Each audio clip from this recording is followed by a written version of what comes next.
Chers auditeurs, bonjour. Aujourd'hui, Louis-Marie va nous présenter la première communauté de Jérusalem. Comme cet épisode était un peu long, nous avons décidé de le couper en deux, de l'interrompre au départ de Pierre de Jérusalem, et non pas jusqu'à la mort de Jacques, frère du Seigneur, comme indiqué dans l'introduction. Vous découvrirez la suite le mois prochain. En attendant, nous vous souhaitons une bonne écoute. N'hésitez pas à liker, à partager, à commenter ce contenu. C'est important pour notre référencement. Existentiel, le podcast de l'histoire de l'Église, des origines à aujourd'hui, avec Louis-Marie et Maxime.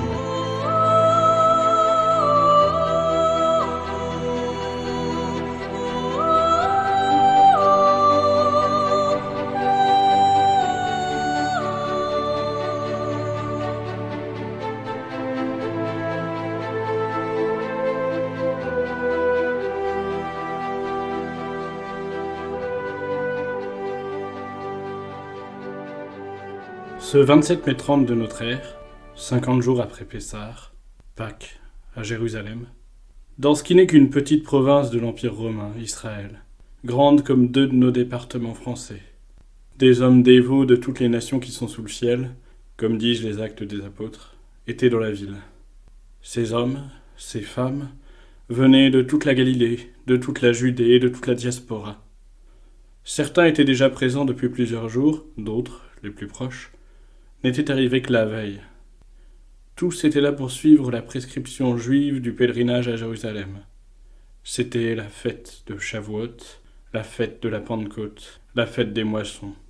On commémorait le jour où Moïse avait reçu du ciel les tables de la Torah au Sinaï. C'est, comme le dit Ernest Guggenheim, l'achèvement spirituel de la délivrance de l'esclavage égyptien célébré à Pessah. Toute cette foule bigarrée se dirigeait dans les chants et la musique, en procession vers le temple, pour offrir les prémices des récoltes, signe de la promesse d'une terre donnée au peuple juif délivré.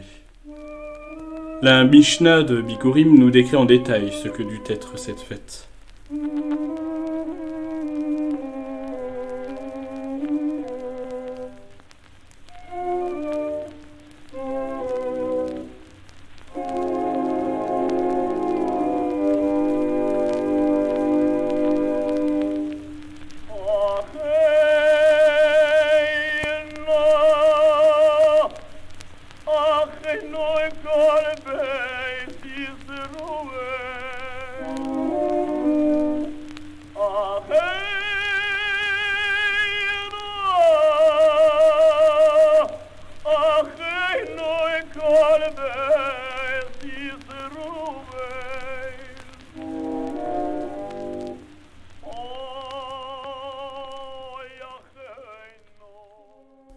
Le matin, je cite, le préposé disait « Allons, montons à Sion, dans la maison du Seigneur notre Dieu. » Les plus proches de Jérusalem apportaient des figues et des raisins, les plus éloignés des figues sèches et des raisins secs. Un bœuf marchait devant eux, les cornes plaquées d'or, couronnées d'oliviers. Le chant de la flûte les précédait jusqu'à ce qu'ils fussent parvenus aux portes de Jérusalem, à la montagne du sanctuaire. Là, le roi Agrippa lui-même hissait son panier sur ses épaules et pénétrait jusqu'au parvis intérieur. Cependant que les Lévites chantaient « Je t'exalterai, Seigneur, car tu m'as relevé. Tu n'as pas réjoui mes ennemis à mes dépens. » Les pigeons s'envolaient du dessus des corbeilles de fruits, et chacun remettait au prêtre ce qu'il apportait de ses mains. Les riches apportaient leurs prémices dans des vases d'argent, les pauvres dans des paniers d'osier écorcés. Récipients et prémices étaient donnés aux Kohanim.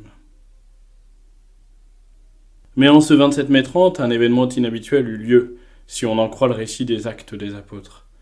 Un bruit tel que celui d'un coup de vent survint d'une maison.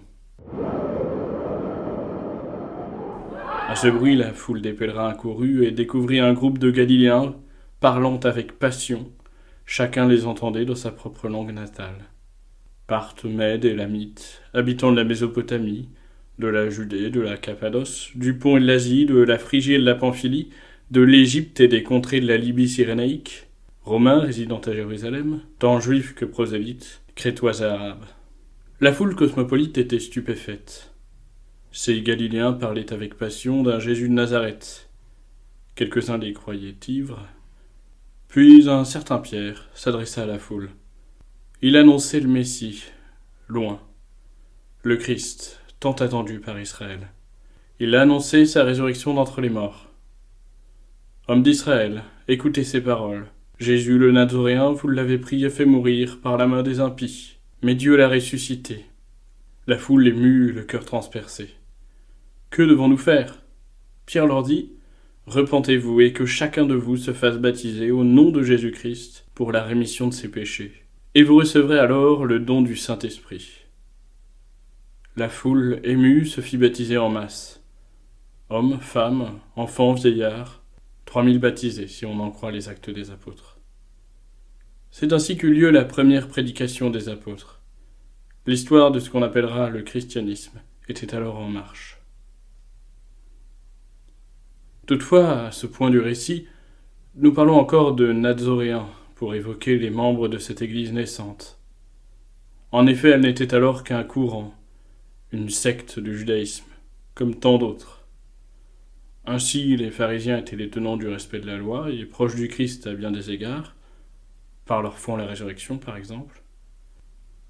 Les Sadducéens représentaient le courant des grands prêtres, courant élitiste, interlocuteurs privilégiés des Romains grâce à leur contrôle du temple, des rites. Ceux-là ne croyaient pas en la résurrection. Les Zélotes, eux, étaient les partisans d'une révolte violente contre les Romains. Puis venaient enfin les Esséniens, le courant des ermites de Qumran, bien que certains vivaient dans les villes. Israël, la terre des Juifs, n'était alors qu'une petite province de cet empire romain immense, établi sur tout le pourtour de la Méditerranée, Mare Nostrum. Pompée, en 63 avant Jésus-Christ, avait fait la conquête de la Syrie-Palestine, ce qui sera le début d'une occupation militaire, culminant avec la prise de Jérusalem par Titus et la destruction du Temple en 70 après Jésus-Christ, puis la destruction de la ville par Hadrien en 135. Mais pour l'heure, à Jérusalem, ce temple restauré par Hérode le Grand, roi de Judée, encore debout au début de notre récit, était le centre politique, économique et religieux de toute la nation juive, le centre de la présence de Dieu, la Shekinah.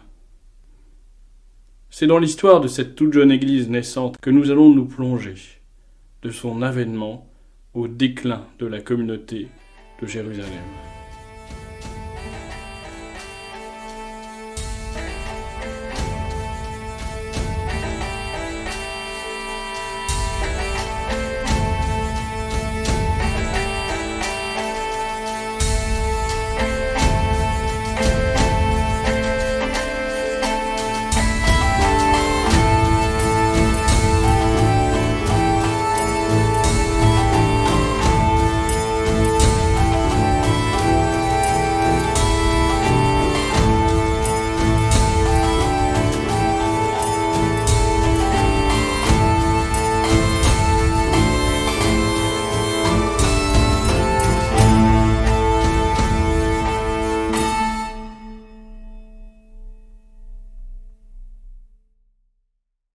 Étonnamment, ces hommes qui proclamaient la résurrection de Jésus le Nazaréen, ces disciples du Christ, ne s'étaient pas installés en Galilée, région où les foules avaient fait si bon accueil au rabbi.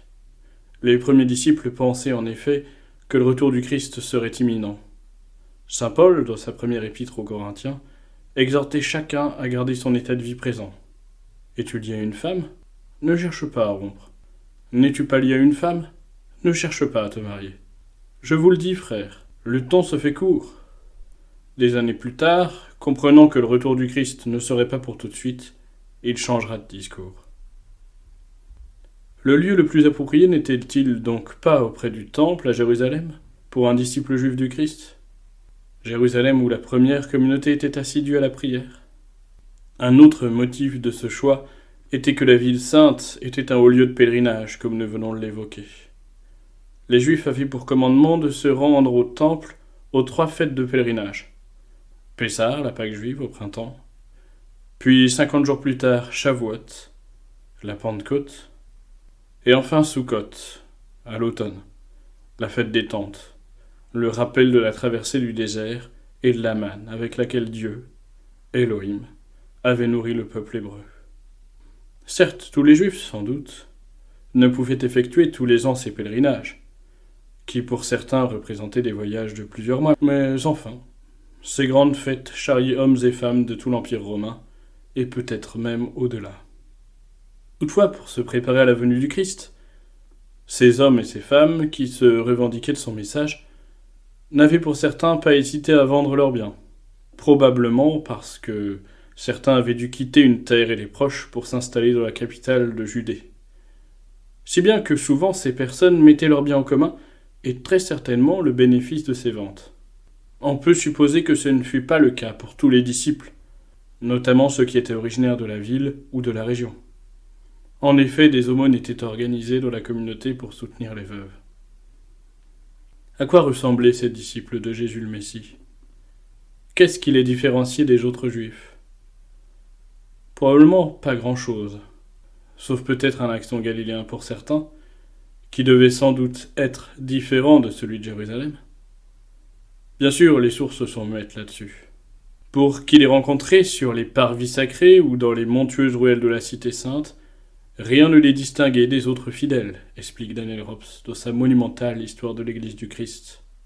On sait que ces Nazoréens faisaient mémoire de la scène, partageaient la fraction du pain, se réunissaient pour des prières de louange et pratiquaient l'imposition des mains.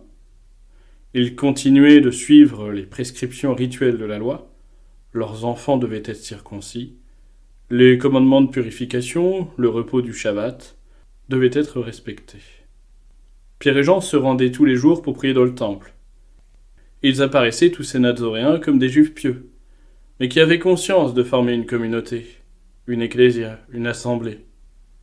On sait que c'est l'habitude de se retrouver dans des maisons après les prières communes du Shabbat au temple, qui amena à faire du dimanche un jour sanctifié, un jour où on pratiquait tout particulièrement cette fraction du pain, c'est-à-dire l'Eucharistie.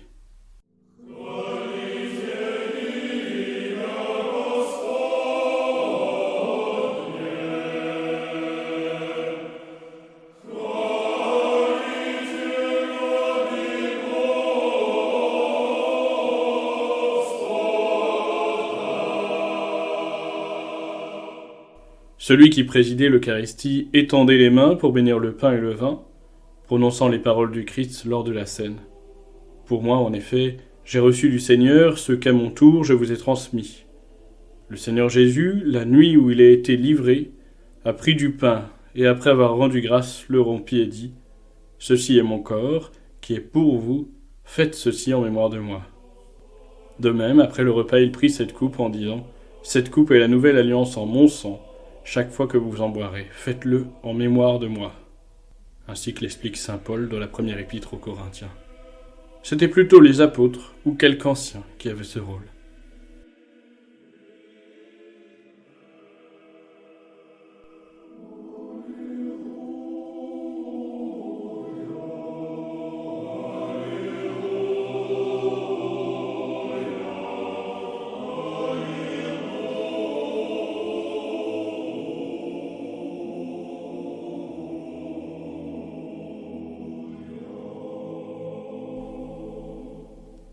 Dans le texte des Actes des Apôtres, une hiérarchie de la communauté semble assez vite se dessiner. À la tête de celle-ci, Simon-Pierre et le reste des 12 apôtres. Auquel Pierre a voulu très vite qu'on remplace Judas par l'élection d'un proche des 12, et de Jésus, Matthias. Il s'agissait de rappeler les 12 tribus du peuple d'Israël, dans l'espérance du Messie. Puis sans doute, des saints, comme on disait, venus de Galilée. Sont-ils les fameux 72 ou 70 que Jésus, par sa prédication et ses miracles en Galilée, s'était adjoint ? Parmi eux, quelle place donner aux femmes qui suivaient Jésus, et à la mère du Christ elle-même ? Les Actes, au chapitre 1, nous indiquent que ce nombre de proches des disciples est passé à 120, ce qui n'a rien d'invraisemblable, d'après l'historien Étienne Trocmé. Plus certains qui avaient, y compris de Jérusalem, vendu leurs biens comme le Lévite Barnabas. Un tel acte donnait sans doute un certain prestige à celui qui en était l'auteur.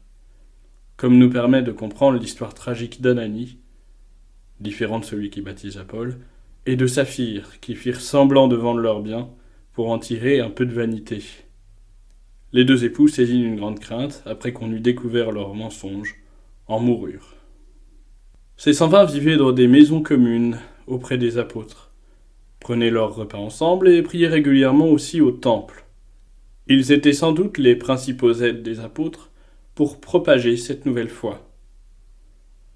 À ces deux groupes s'ajoutaient ensuite tous les convertis dont parlent les Écritures, qui gravitent autour de cette communauté.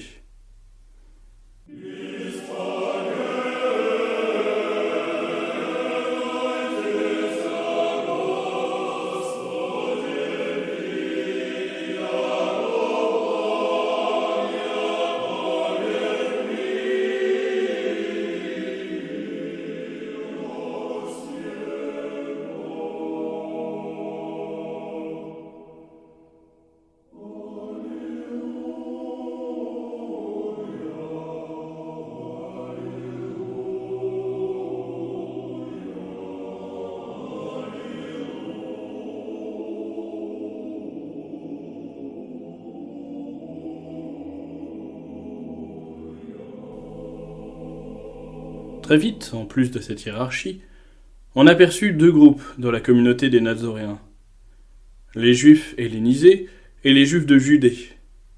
Avec l'évangélisation, lors des pèlerinages, des Juifs de la diaspora avaient accepté le message des 12. Ce message s'était ainsi répandu hors d'Israël jusqu'aux Juifs hellénisés installés dans l'Empire romain, principalement par les synagogues. Certains d'entre eux vivaient à Jérusalem auprès des apôtres. Cependant, tous ne semblaient pas partager le point de vue des 12 sur le temple, lieu privilégié de la prière publique. Pour ces derniers, le temple était le signe de la révolte d'Israël contre Dieu, et le retour du Christ serait marqué par la destruction de ce monument. Évidemment, une telle conception des choses n'était pas envisageable pour les prêtres du temple, et sonnait même scandaleusement. Toutefois, il ne s'agissait pas d'une simple division culturelle entre Nazoréens judaïsants et Nazoréens hellénisés. La division était plus profonde, plus ancienne. Il existait en effet dans le judaïsme un courant universaliste qui voulait tenir la promesse faite au patriarche Abraham « En toi seront bénies toutes les nations de la terre ». Les tenants de ce courant n'étaient d'ailleurs pas nécessairement tous critiques envers le temple. On pourrait citer Rabbi Gamaliel, le maître pharisien d'un certain Saul de Tarse, le futur saint Paul, cité en bonne part dans la Mishnah. Ce Gamaliel était toutefois un cas extrême et rare dans la ville sainte. C'était un docteur de la loi illustre, parlant grec, fréquentant les païens, allant même jusqu'à s'être baigné dans un bassin dédié à Aphrodite, comme dans une simple piscine. On trouvait principalement cette tendance universaliste dans la diaspora, principalement à Alexandrie, où une importante communauté juive, au contact des païens, était installée. C'est dans cette ville que le pharaon Ptolémée II avait fait traduire les livres hébraïques de la Bible en grec, la Septante. C'est encore à Alexandrie que Philon le Juif, dit d'Alexandrie, interprétait la Torah à l'aide de la philosophie stoïcienne. Dans les synagogues de la diaspora, on y trouvait certes des juifs, mais aussi des païens, le plus souvent grecs ou romains, les prosélytes et les craignants Dieu. Les craignants Dieu étaient ceux qui, sans être soumis à la circoncision ou aux règles alimentaires, adhéraient à la foi monothéiste juive, comme le centurion Corneille. Les prosélytes étaient ceux qui se convertissaient complètement au judaïsme, ce qui à l'époque, en plus d'être un changement de religion, revenait à être comme une naturalisation. Dans le cas d'un officier romain comme Corneille, c'était problématique.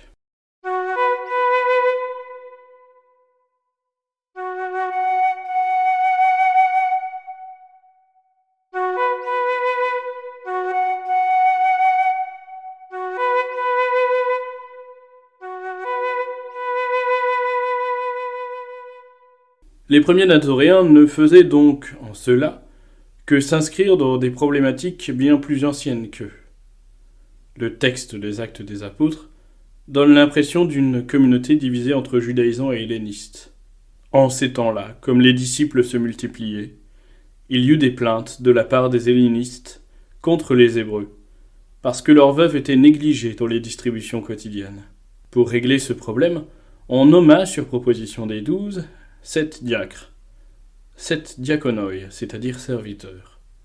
Pourquoi 7 ? Sans doute à cause des 7 jours de la création, des 7 branches de la Ménorah, des 6 jours de la semaine et du 7e, celui du Shabbat et de la prière. Ce chiffre, éminemment symbolique pour des juifs, montre bien que nous avons affaire à des juifs pratiquants, même s'ils portaient des noms grecs. Ils se nommaient Étienne, Philippe, Procore, Nicanor, Timon, Parménas et Nicolas. Ce dernier était un prosélyte d'Antioche. La fonction de ces diacres semblait d'abord de pourvoir aux besoins des veuves hellénistes. Étienne semblait en être le chef. Alors que Pierre s'attachait plus à démontrer que Jésus était le Messie envoyé pour Israël, Étienne lui prêchait que Dieu était au-delà du sanctuaire. « Le Très-Haut n'habite pas dans des demeures faites de main d'homme », déclarait-il. C'est suite à une de ses prédications sur le retour de Jésus-Christ qu'il fut lynché et lapidé. Les actes précisent que Saul, le futur saint Paul, gardait les manteaux de ses bourreaux pendant qu'il le lapidait. Pour l'Église, Étienne est le premier martyr. Après la mort d'Étienne, une répression violente s'abattit sur le reste des hellénisés qui durent fuir la ville. Ce groupe disparaîtra complètement de Jérusalem, mais continuera et prospérera en d'autres lieux. Cette persécution a certainement eu lieu en 35, et il ne semble pas que les apôtres et les judaïsants eurent été inquiétés alors. C'est d'ailleurs ce que laissent entendre les actes. Tous, à l'exception des apôtres, se dispersèrent dans les campagnes en Judée et en Samarie.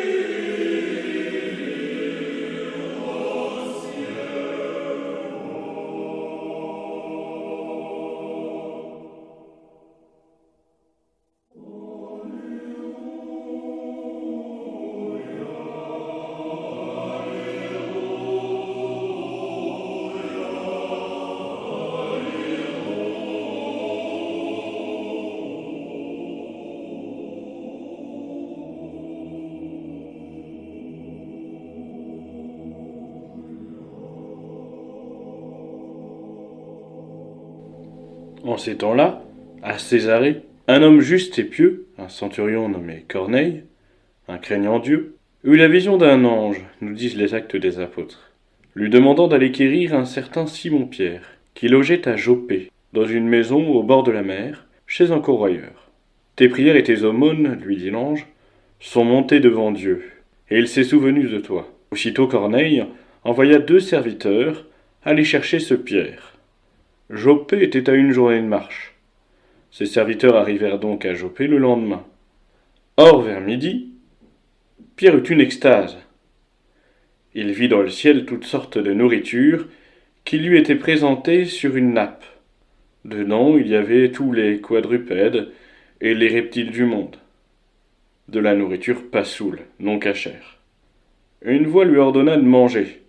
« Oh non, Seigneur, car je n'ai jamais rien mangé de souillé ni d'impur. » La voix insista pourtant. « Ce que Dieu a purifié, toi, ne le dis pas souillé. » Cette vision laissa Pierre, juif pieux et croyant, dans un grand trouble. Aussitôt les messagers de Corneille arrivèrent et demandèrent à l'apôtre de les suivre chez leur maître. Ils partirent le lendemain avec quelques frères de Joppé.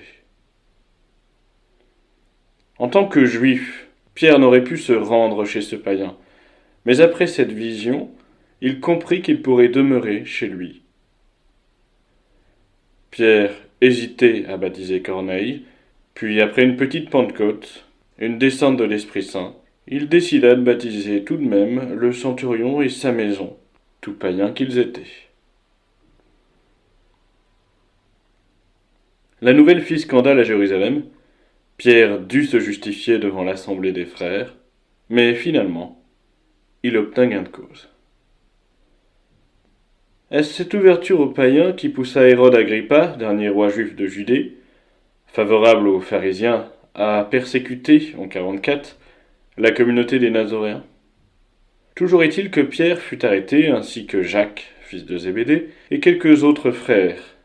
Pierre s'évada, aidé par un ange, et confia les rênes de la communauté de Jérusalem à Jacques, frère du Seigneur. C'en était terminé de la communauté de Jérusalem dirigée par les 12. Pierre, lui, avait désormais une autre mission.